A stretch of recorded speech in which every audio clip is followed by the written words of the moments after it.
Hello everyone! Today we're gonna talk about this belt sander that I purchased off the shelf from the store for my oak door project that I'm working on. In this video we're gonna open the box and then use this belt sander for the first time and see how it does. Now right off the bat we see the obvious problem they had with the tensioner in their packaging department on the banding machine. Now in that store all the boxes on the shelf were the same, so I concluded that it was from the factory. But it doesn't seem like it affected the part itself. In the box we see the manual and warranty card, yada yada yada. There's also a first sanding belt included, which is 80 grit sandpaper, and it's a little bit too coarse for us. We're not gonna use it. The belt sander itself is okay built. It's solidy, plasticky. The belt pad itself is kind of springy. We'll see how that works out later. I've had pretty good luck with Hitachi tools. I own a circular saw, handheld circular saw, and I used and abused it, and it's still working just fine. There is also a dust collecting bag included. We're gonna put it together and put it to the test. Now this is a fine dust collecting bag, except it attaches on a belt sander on the wrong side. It seems like it was made for a left-handed person or something. Or maybe it's just me not knowing anything. We are going to use 120 grit belt sander. After years of woodworking experience, I found that 120 grit sandpaper is the most suitable for the stained finished wood pieces. It runs and sounds okay, but still feels like it's a little bit backwards built. The trigger button locks and speed adjustment works nice and smooth.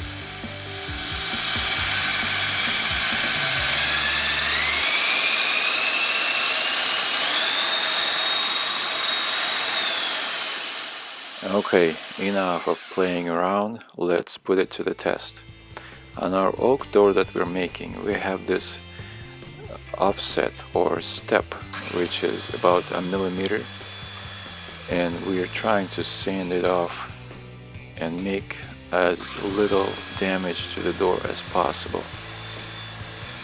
As I'm doing it, I'm trying to get used to the feeling of this less than stellar belt pad, which you saw was kind of springy, and trying to maintain as flat surface as possible on the door. In about 20 seconds we see that the surface is nice and smooth. Now this next junction on the door has a bigger step down and it's a little wider, so it took me about a minute to complete sanding.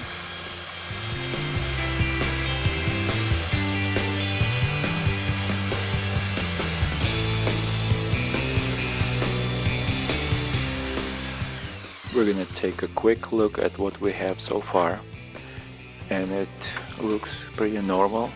And the biggest issue I have with this is this springy pad that does not allow me to have a flat surface, flat sanding surface of this belt sander. And of course the configuration of the whole machine being built kind of backwards. But it does collect dust, and at the end of the video I'll show you the pile of oak flour that I got from it after finishing the sand. On the other hand, this configuration of the sander will allow a closer approach to the wall if you're sanding floors. Holding the sander with your right hand, you'll be able to sand much closer to the walls. I also found that moving sander back and forth reciprocally leaves a better results as far as flatness of the surface compared to side-to-side movements.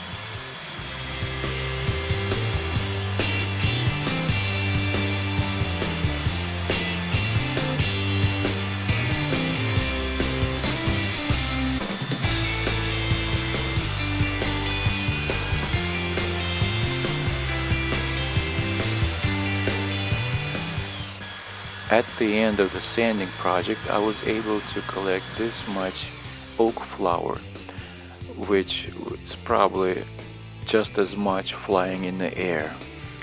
So I recommend you wear a dust mask while working with this sander, or any other sander to that matter. I hope you liked this video, and if you did, please hit that like button. Please also subscribe and share for more videos, and have a good day.